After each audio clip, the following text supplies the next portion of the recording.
guys, I'm Natalie from Domum. I have our VP Jenna and our principal architect Tim Alatori. Hello. And today we're going to be discussing the perfect storm.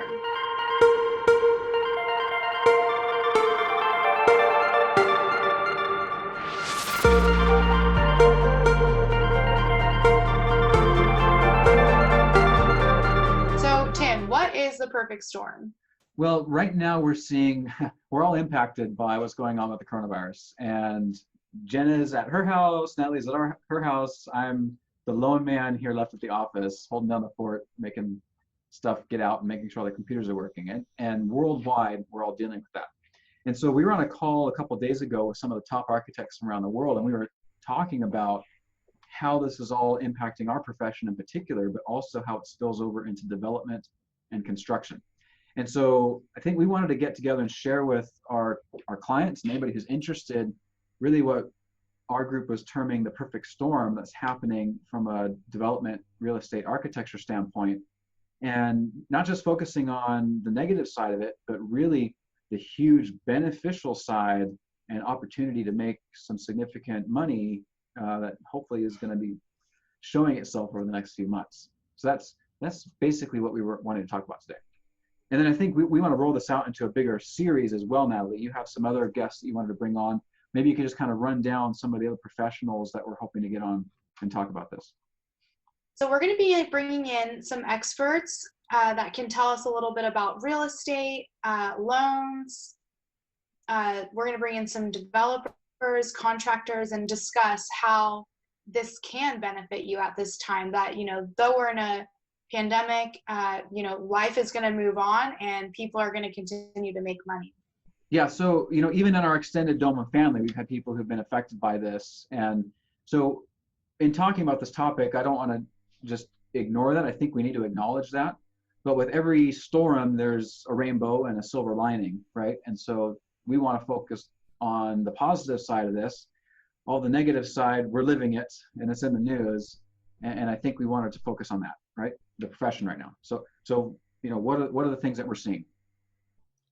So I'll jump in and say, the biggest impact is just the unemployment rate.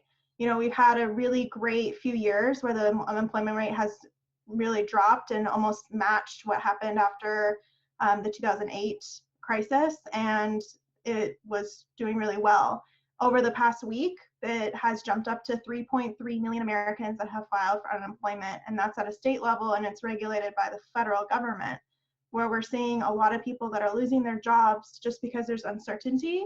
And these people are being affected not just by their families, but for their future. So that's one of the biggest struggles and uncertainties that I think people are facing today. Well, I think what you're saying though, Jenna, is people have lost their jobs. And just in our office, we do bars, restaurants, breweries, and bars, restaurants, and breweries are pretty much shut down. So people aren't approaching us to renovate or build new restaurants, right? I mean, that's a big sector that right now is completely just squashed. And then also, I think when people are losing their jobs, they're not looking to remodel or move or build new homes. So that is another, hit to the development side of things. We have, a couple of our clients. We were just talking with one of our developer clients who buys and flips homes, and they pulled their houses off the market because no one's going to home shows, right? They're not going to open houses. And then one of our contractors, we were on the phone with him the other day, and he's laid off, I think 90% of his staff. Remember how many people were laid off? I think it was like 11 or something like that. He laid off 11. Yeah, and 11. that was in one day, right? And then we have people, close to our Domum family who work in the hospitality and restaurant business. They've been laid off. So I think the 3.3 million new jobless claims from last week, plus, that's not cumulative. That's just that one snapshot of that week, plus everybody else. We also have some projects that are.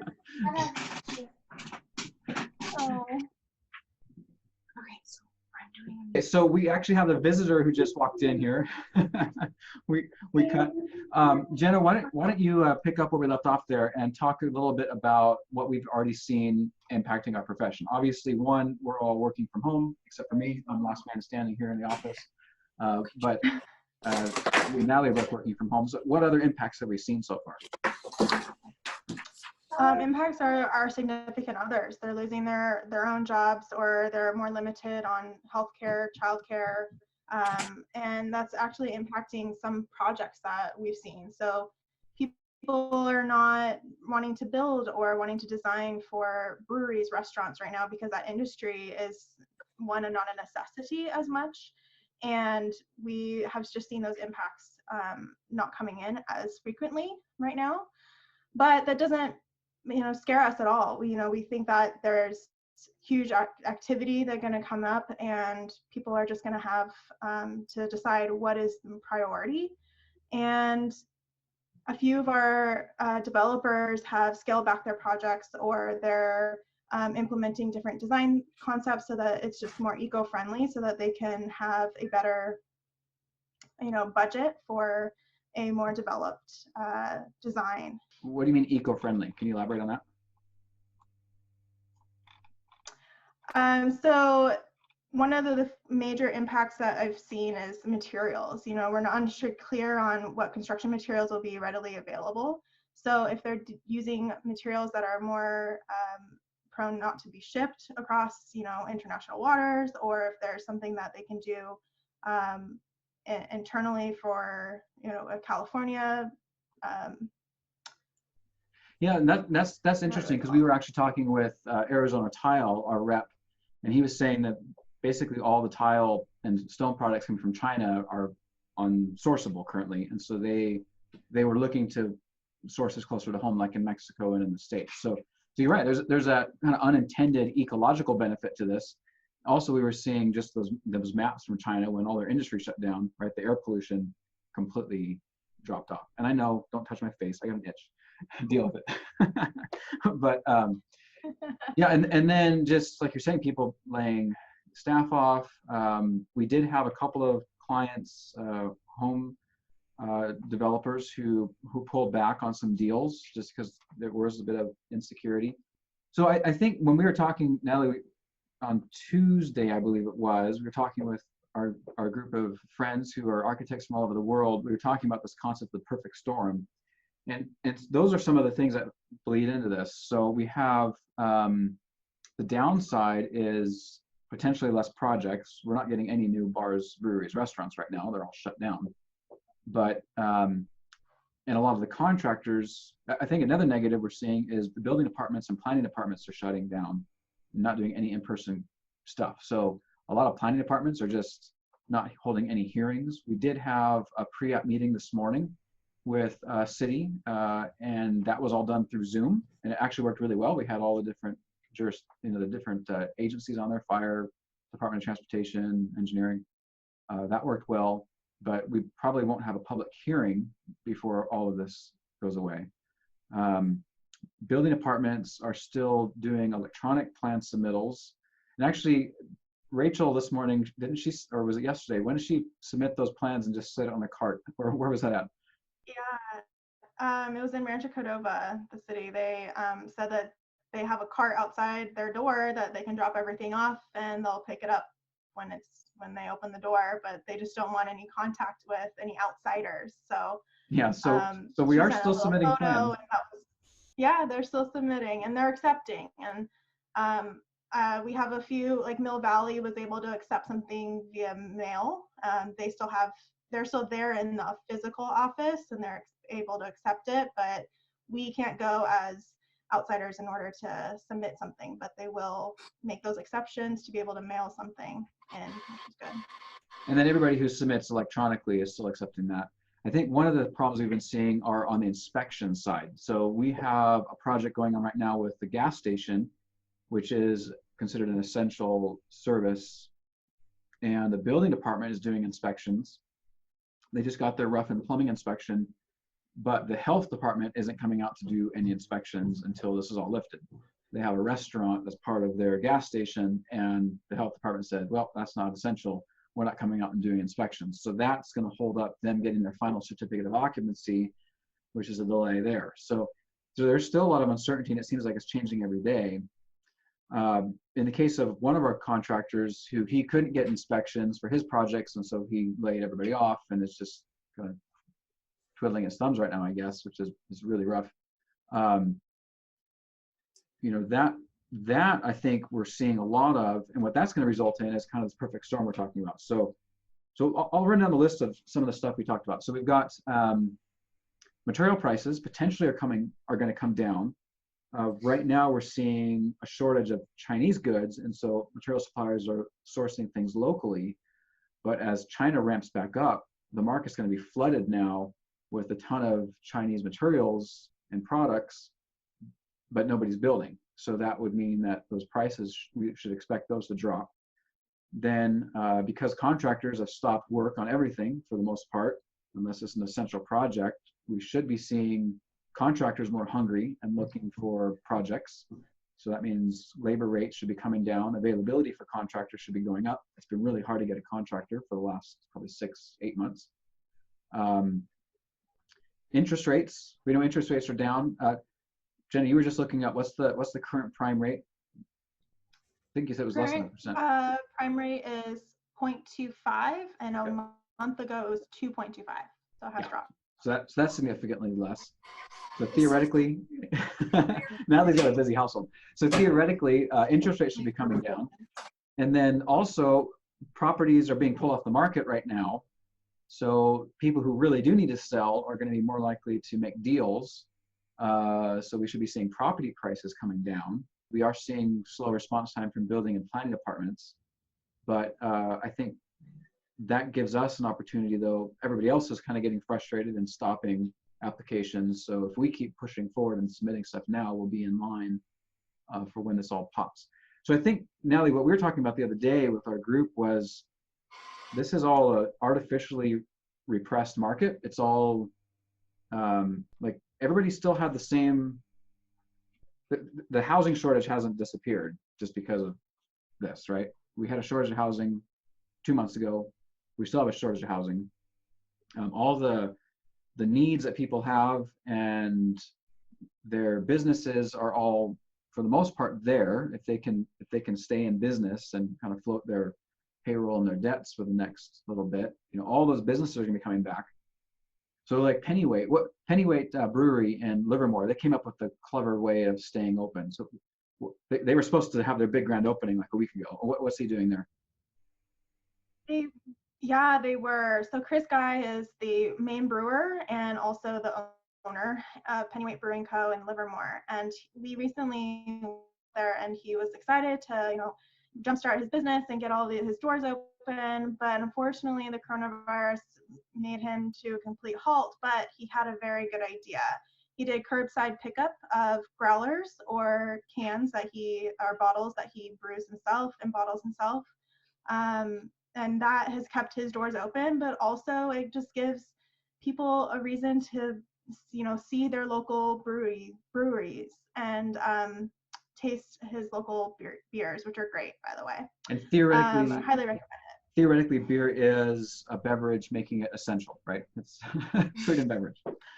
Yeah. So yeah, theoretically. Yeah. So he's still there. There's still going to be demand for people wanting to go out and drink, and restaurants. People are, you know, when this all comes back, people are still going to want to go out to restaurants. So it's not like we're not going to see any more restaurants. It's all coming back. And then across the board, what we're seeing is, you know, everyone is adapting. You know, if you're a local shop for clothing, people are selling on Instagram. If you're a restaurant, they're doing pickup. They're, you know, combining businesses. You can pick up your Chinese food and the cookie guy next door comes in. You can purchase them together. And it's the reason why this is artificial is because, you know, it's not forever. It's a temporary thing. And you know, in America, we're just keep chuckling along. People are on Zoom, still conducting business. Permits are being able to be accepted. You know, it is a slower rate, but it's temporary, and it's also not going to last. Yeah, and I think the key opportunity here is we are seeing right now stocks are on sale, right? We've been talking about that. Stock market's crashed significantly back to, I think it was like 2008 levels or something like that, or 10, I don't know, a ways back. So right now there's some really good deals on stocks. We're starting, I think the last day or two, the stock market's leveled off a bit and is ticking back up again. We'll see if that holds, but it's still significantly lower than it was 3 months ago. So everyone's talking about how the stock market's on sale, but really everything is on sale to a certain point. So I think that's where we have all these forces coming together, which means that there's going to be a real opportunity here for people to basically look like they have the Midas touch in 3 months' time, right? When all this, or 6 months, whenever this goes away. So I guess that takes us to, what do you need to do, or what do you need to take advantage of this? So you need some sort of money or capital, right? You need to have time to put together a deal, and you need to have an opportunity and a vision of something, right? So if you're sitting on some cash or some resources, you probably have some time because you're working from home. You don't have the commute. I think, Jenny, you're saying you've got an extra hour in your day, right? You're not driving back and forth to work. I do. Natalie has 8 less hours in the day because she's got 2 little kids to take care of. But a lot of people have extra time, and then it's just a question of finding that opportunity. And I think there's lots of opportunities out there. I mean, we have lots of developers who are sitting on stuff that are turning away from deals, passing on stuff right now. So if you have the courage to step out there and get in front of it, there's deals out there. We were also talking a bit, Natalie, about kind of the 2008, where people feel like they've missed out on that, right? Right. During 2008, we saw everything crash, and every market across the board, everybody slowed down. And it was a long, very long time to come back from that, which is different than today. But what people realized by 2015 is, I should have opened that business. I should have built that house. I should have sold that property, or I should have bought that property. I should have flipped that home, and here is the second chance. It's a small window, we're not 2008. You had a couple of years to take advantage of it.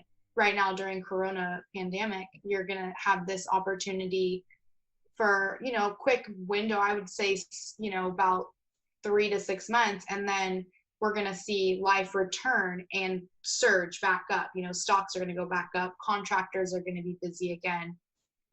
Submitting a plan in 6 months is going to be very difficult. But if you already have your design, your vision, you're ready to go, then you're ahead of the game and you get your second 2008 chance. Right. And I've already felt like that with the stock market. Like, it's been fun seeing some of my favorite stocks drop in price. It's like Christmas.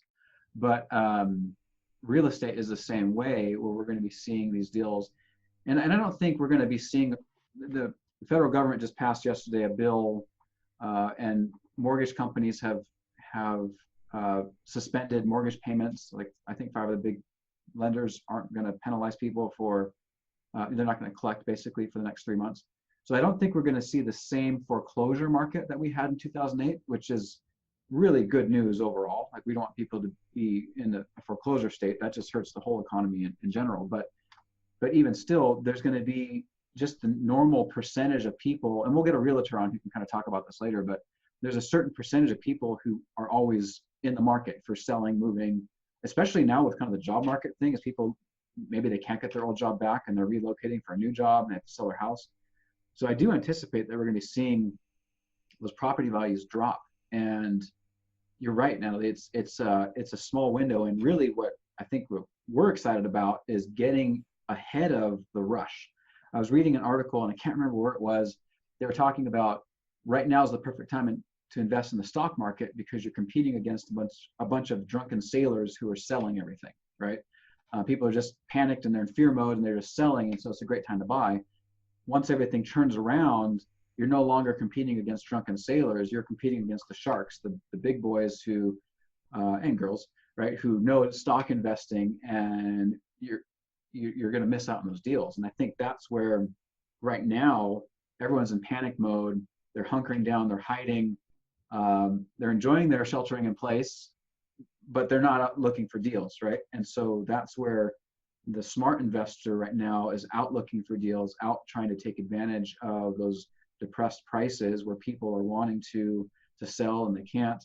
And then maybe just, like you said, getting that plan in motion. Maybe you can't build right now because the building department's not going to get to your inspection or whatever, or they're not going to issue a permit. But if you have everything ready in line and queued up to go once this pops, then you're ahead of the curve. You're not out there clamoring for those deals. Like I remember back in 2009, 2010, people were making fortunes flipping houses. It seemed like there were foreclosures and houses on sale everywhere, and everyone was just jumping into the market, right? Well, I shouldn't say everybody. The people who had capital, people who had cash, because a lot of us were struggling, right? But then, like you're saying now, fast forward to 2015, the flipping market became really competitive because now everybody was flipping houses. And some of our clients were really, in fact, one of our clients who just backed out on the deal, he's never backed out on the deal his whole career, he was saying, but he finds the worst properties. Like, what's the worst property you walked into, Jenna, for a flip? Like, what are some of the weird things you've seen? It had rat poop and it smelled like cat urine. And he walked in, before walking in, he sprayed me down for bug spray all over me so that I didn't get bitten by a flea or some sort of bug that he knew was already there. Oh my gosh. So it was not pleasant. That is bad. and this developer is really good at finding like just the worst properties that nobody wants to pick up. And those are fairly complicated flips. There's a lot to do on those houses. Just because the easy flips aren't out there anymore, right? There's so many people picking up those easy flips and it's so competitive.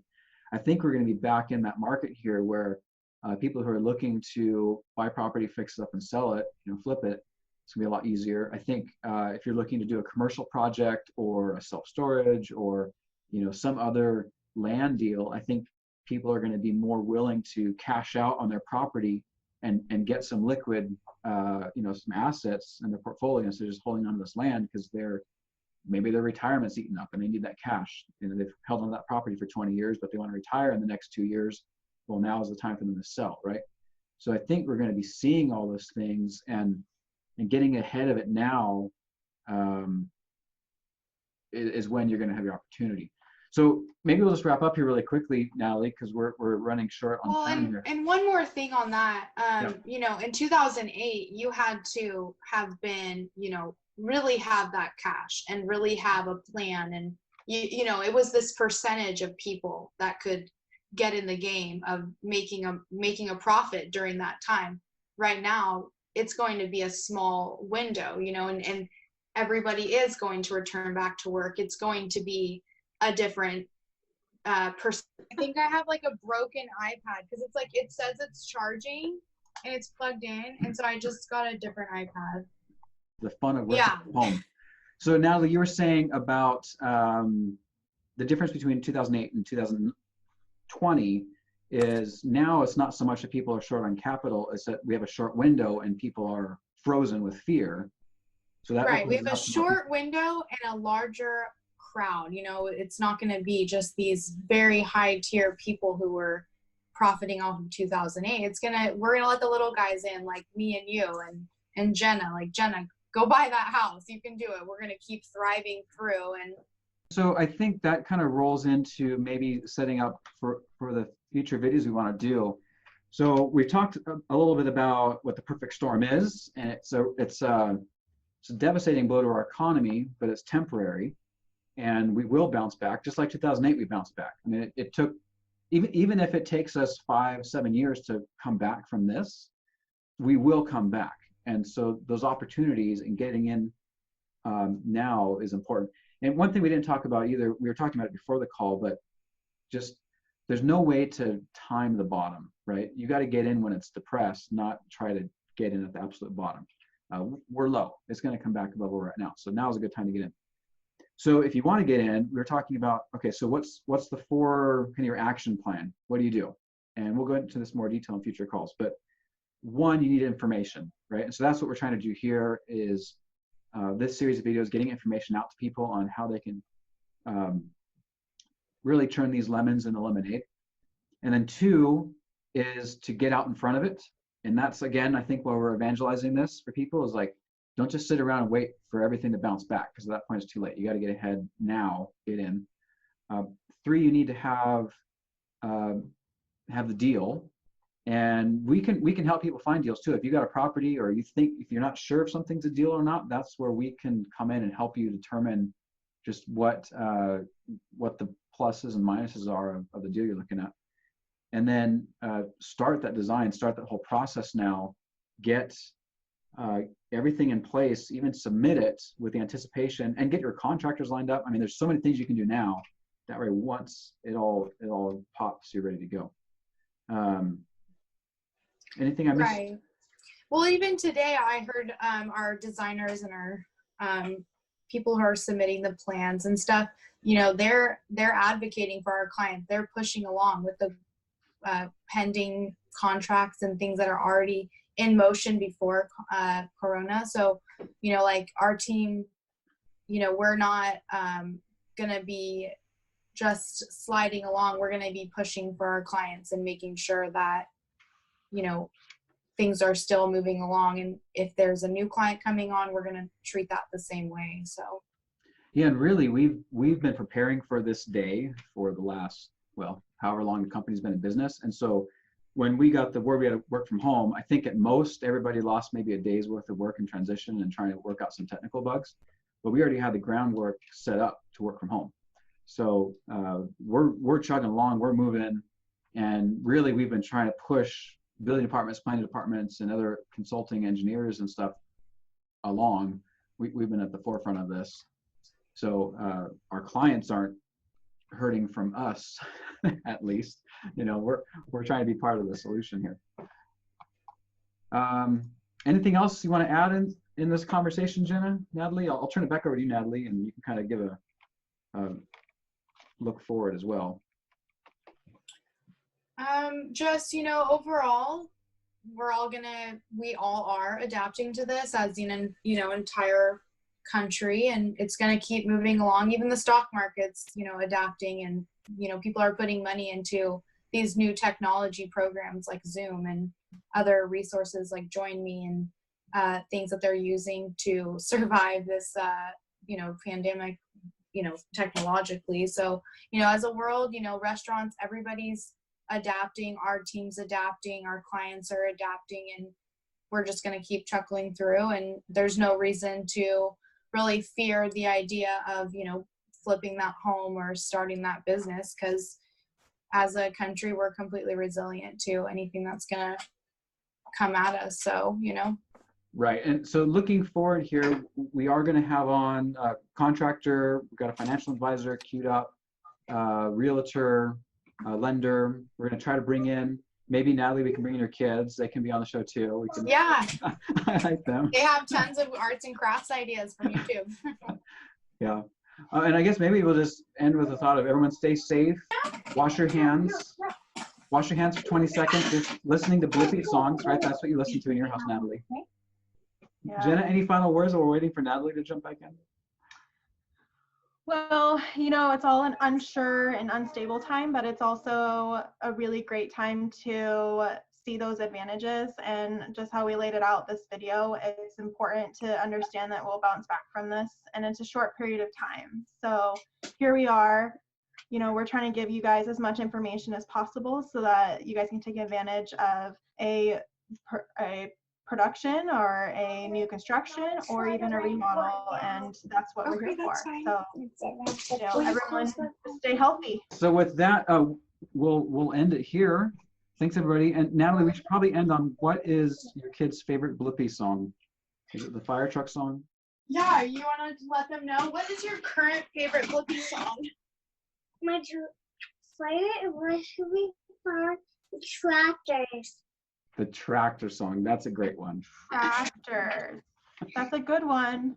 All right. Well, thank you so much. And we'll be bringing on some experts in the future. Yeah. Enjoy working at home, everybody. All right. Bye. Thanks, guys. Bye.